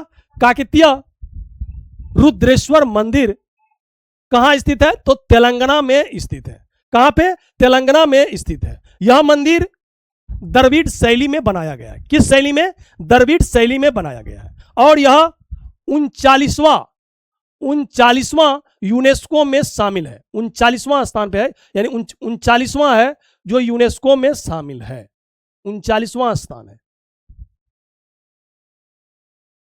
यदि ए बी, देखिए यहां पे इस सवाल इजी है, ए बी और बी और सी का अनुपात दिया है। जैसे ए बी कितना है? 2:5 है, और बी सी कितना है? 3:4 है। तो इसको हम लोग बना लेते हैं। तो देखिए 3 दूनी 6, 5 तिया 15, और 5 चौका 20, 5 चौका 20, तो 6, 15, 20 इसका अनुपात हो जाएगा। 6, 15, 20। भारतीय संविधान का कौन सा अनुच्छेद मानव तस्करी के निषेध को मौलिक अधिकार घोषित करता है? कौन सा अनुच्छेद मानव तस्करी को रोकता है? तो मानव तस्करी को रोकता है अनुच्छेद 23। कौन रोकता है? अनुच्छेद 23 रोकता है। जबकि 24 में कहा गया है कि 6 से 14 वर्ष के बच्चे को जो होता है कारखाना में काम करने नहीं देना है। 14 वर्ष से नीचे के बच्चे को कारखाना में काम करने नहीं देना है, खतरनाक काम नहीं कराना है। लेकिन अभी भी जाइए चाय की टपरी पे, कहीं भी जाइए तो 14 वर्ष के बच्चे काम करता हुआ दिखता है, लेकिन सरकार कुछ नहीं करता है, कुछ नहीं करता है। मनुष्य द्वारा सबसे पहले इनमें से किस धातु का प्रयोग किया था? तो तांबा का प्रयोग किया था। किसका प्रयोग किया था? तांबा का प्रयोग किया था। गति के तीसरे नियम के अनुसार क्रिया एवं प्रतिक्रिया सदैव एक ही वस्तु पर लगती है? नहीं, सदैव दो भिन्न वस्तुओं पर विपरीत दिशाओं में कार्य करती है। हाँ, यही होगा, विपरीत दिशाओं में कार्य करती है, दोनों पे लगता है। हीनयान और महायान किस धर्म से संबंधित है? तो बौद्ध धर्म से संबंधित, बौद्ध धर्म से संबंधित। 75 नंबर आंसर देख लेंगे, इसमें ए हो जाएगा।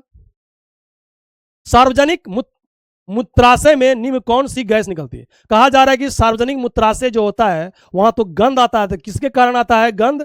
अमोनिया के कारण गंध आता है वहां। किसके कारण? अमोनिया के कारण गंध आता है वहां, अमोनिया के कारण गंध आता है। अगर हम लोग देख लें कि मूत्र का पीला रंग किसके कारण? यूरोक्रोम के कारण। और मूत्र में 95% जल होता है, और डेली हम लोग देखते हैं 1 से 1.5 लीटर मूत्र का निर्माण होता है। कितना? 1 से 1.5 लीटर।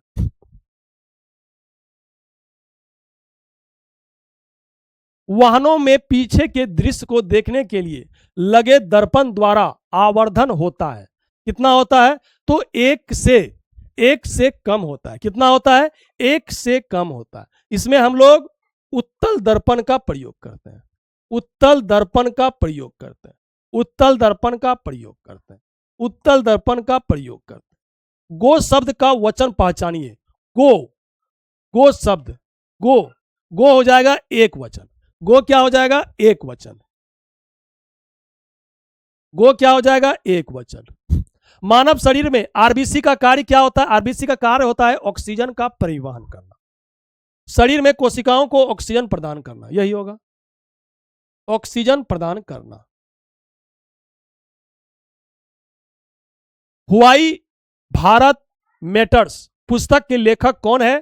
तो अभी जो विदेश मंत्री हैं वही है एस जयशंकर, एस जयशंकर। भारत में नोट जारी करने का अधिकार किस बैंक के पास है? तो आरबीआई के पास है, आरबीआई के पास है। आयुष्मान भारत योजना की शुरुआत किस वर्ष किया था? तो 2018 में, 2018 में किया था नरेंद्र मोदी के द्वारा, नरेंद्र मोदी के द्वारा। 23 सितंबर 2018 को प्रधानमंत्री के द्वारा कहां पे? तो रांची में, झारखंड में पड़ता है रांची, रांची में शुरुआत किया था आयुष्मान भारत योजना का।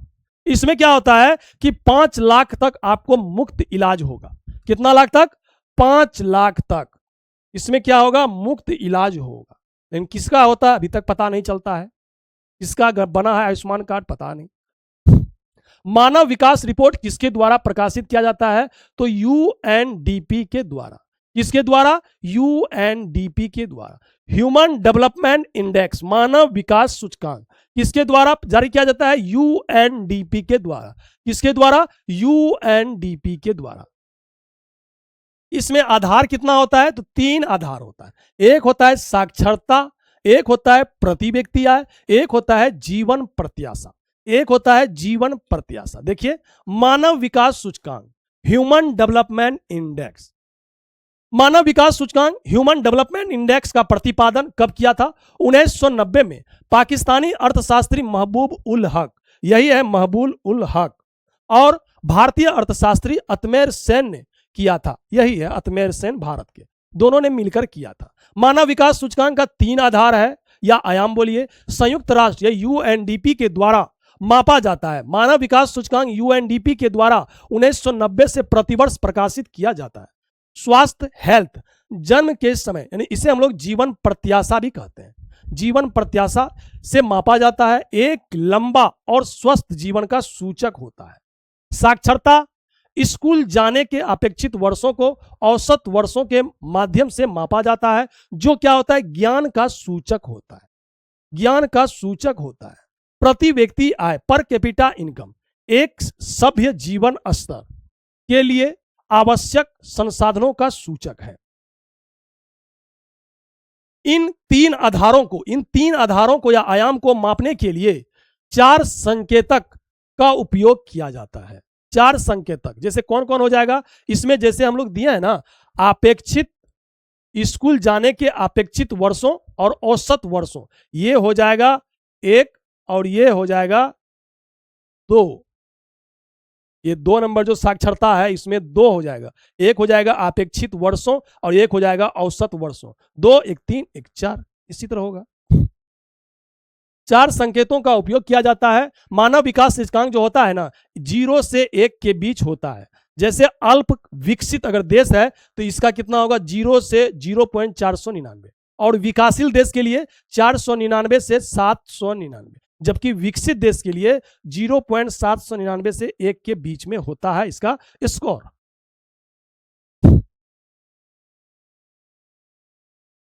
भारतीय संविधान के अनुच्छेद 368 का संबंध किससे है? तो संविधान संशोधन से। किससे है? संविधान संशोधन से। आपातकाल हो जाएगा 352, राष्ट्रपति शासन 356, जम्मू कश्मीर विशेष उपबंध ये अनुच्छेद 35A में था और 370 में, ये दोनों अनुच्छेद जम्मू कश्मीर से संबंधित, लेकिन जम्मू कश्मीर के लिए विशेष उपबंध जो था यह अनुच्छेद 370 में था, जो अब समाप्त हो गया है। दिए गए वाक्यांश के लिए एक शब्द लीजिए जिसकी उपमा ना हो, उसे हम लोग क्या कहते हैं? अनुपम। क्या कहते हैं उसे हम लोग? अनुपम। क्या कहते हैं उसे? अनुपम। विश्व का सबसे ऊंचा पठार किसे माना जाता है? तो इसे मानते हैं हम लोग तिब्बत का पठार। विश्व का सबसे ऊंचा पठार किसे मानते हैं हम लोग? देख लेते हैं। विश्व का सबसे ऊंचा पठार हम लोग तिब्बत का पठार को मानते हैं। यह किघई तिब्बती पठार या किंगजांग पठार के नाम से भी जाना जाता है। विश्व का सबसे बड़ा पठार पूछे तो पामीर का पठार होगा। संसार का इसे छत कहा जाता है, पामीर का पठार को। भारत का सबसे बड़ा पठार दक्कन का पठार। भारत में पूछे तो दक्कन का पठार, इसका निर्माण ज्वालामुखी क्रिया से हुआ है। भारत का सबसे ऊंचा पठार पूछे तो लद्दाख का पठार। भारत का खनिज की दृष्टि से सबसे समृद्ध पठार तो छोटा नागपुर का पठार, इसे भारत का रूर प्रदेश भी कहा जाता है। भारत का सबसे पुराना पठार तो दक्कन का पठार है। कौन सा है? दक्कन का पठार है। उसके बाद हम लोग देखते हैं पूर्ण स्वराज की प्राप्ति की घोषणा कांग्रेस के किस अधिवेशन में हुआ था? तो लाहौर अधिवेशन में हुआ था। लाहौर अधिवेशन में हुआ था। लाहौर अधिवेशन में हुआ था पूर्ण स्वराज की मांग। रावी नदी के तट पर रात के 12 बजे, करीब रात के 12 बजे जवाहरलाल नेहरू ने तिरंगा झंडा को फहराते हुए पूर्ण स्वराज का लक्ष्य रखा था, रावी नदी के किनारे झंडा फहराते हुए। उसके बाद अगर हम लोग देखें 88 नंबर का बी हो जाएगा।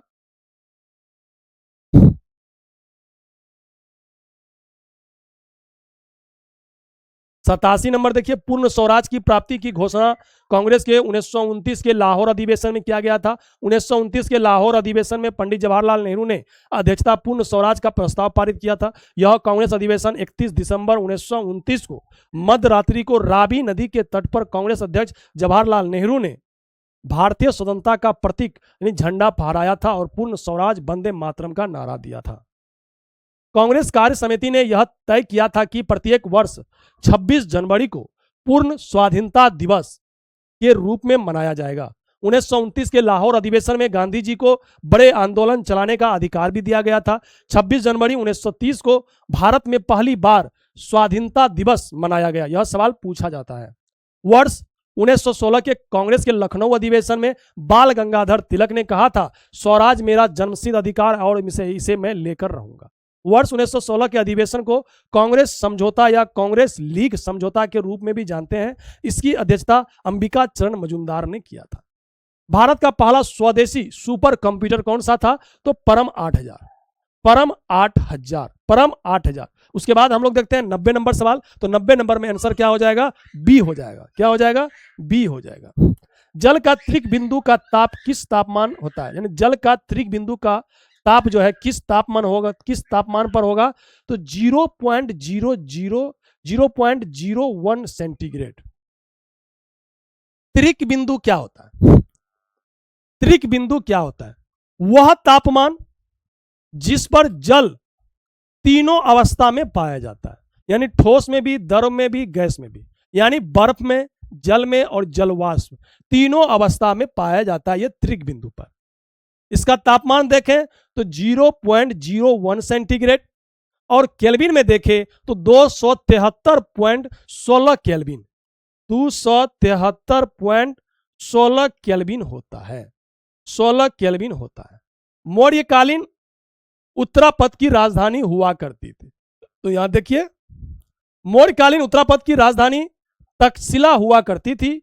अशोक ने अपने साम्राज्य को 4 प्रांत में विभाजित किया था। उत्तरापथ की राजधानी तक्षशिला, अवंतकी की राजधानी उज्जैनी, कलिंग की राजधानी तौसली, दक्षिणापथ की राजधानी स्वर्णागिरी और मध्य प्रांत की राजधानी पाटलिपुत्र। इन प्रांतों में शासन का अधिकार राजवंशीय कुमार या आर्यपुत्र के पास होता था। मौर्य काल में प्रांतों को चक्र कहा जाता था जो मंडलों में विभाजित था। अशोक के समय प्रांतों की संख्या 4 से बढ़कर 5 हो गई थी। उसने वर्ष 261 ईसा पूर्व में कलिंग प्रांत को जीतकर अपने साम्राज्य में मिलाया था। क्या मिलाया था? अपने साम्राज्य में मिलाया था। तो यहां क्या हो जाएगा? तक्षशिला आंसर हो जाएगा। उत्तरापथ की राजधानी तक्षशिला हो जाएगा। किस राज्य में नलकूपों द्वारा संचित भूमि क्षेत्र सबसे अधिक है? तो उत्तर प्रदेश में है। कहां है? उत्तर प्रदेश में। सीडेराइट किसका अयस्क है? सीडेराइट, लिमोराइट, मैग्नेटाइट, हेमेटाइट ये सभी आयरन का अयस्क है। अभी हम लोग देखेंगे इसको। अब 95 नंबर सवाल है। 95 नंबर का आंसर हो जाएगा बी। फिर 96 नंबर है, निम्नलिखित में से कौन सा भारतीय राज्य 7 बहनों की में शामिल नहीं है? अरुणाचल प्रदेश है, असम है, त्रिपुरा है, लेकिन सिक्किम नहीं है। सिक्किम नहीं है। अरुणाचल प्रदेश, असम, त्रिपुरा, मेघालय, मणिपुर, मिजोरम, नागालैंड ये सभी 7 बहनों में आता है। राज्यसभा के सदस्यों का कार्यकाल 6 वर्ष का होता है। 6 वर्ष का होता है। आईसीसी T20 वर्ल्ड कप 2026 का ब्रांड एम्बेसडर किसे बनाया गया है? तो रोहित शर्मा को बनाया गया है। रोहित शर्मा को बनाया गया है। नेत्र के किस भाग में एक वर्णक मौजूद होता है जो नेत्र के भूरे यानी रंग का डिसाइड कौन करता है? तो आइरिस डिसाइड करता है। कौन करता है डिसाइड? आइरिस डिसाइड करता है। भारतीय सेना ने 38 वर्षों के बाद किस ऑपरेशन के शहीदों को आधिकारिक रूप से पहली बार सम्मानित किया गया है? ऑपरेशन पवन। ऑपरेशन पवन के शहीदों को, ऑपरेशन पवन के शहीदों को इस बार सम्मानित किया गया है। ऑपरेशन पवन कब चला था? 1987 से 90 के बीच में चला था। कहां पे? श्रीलंका में चला था। कहां पे? श्रीलंका में। अब हम लोग देख लेते हैं 93 नंबर सवाल। नलकूपों द्वारा संचित सर्वाधिक भूमि उत्तर प्रदेश में है। कहां पे है? उत्तर प्रदेश में है। इसका सर्वाधिक विस्तार सरयू के पास, सरयू पार के मैदानों में है। कुल संचित क्षेत्रफल के लगभग आधे से अधिक भाग पर सिंचाई छोटे साधनों जैसे कुएं, नलकूपों, तालाबों, झीलों, जलाशय आदि द्वारा किया जाता है। कुएं एवं नलकूप द्वारा कितना सिंचाई होता है? तो 61%, और नहरों के द्वारा 24%, तालाबों के द्वारा 2.97%, अन्य साधनों के द्वारा 10%। यहां देखिए सीडेराइट किसका अयस्क है? आयरन यानी लोहा का अयस्क है।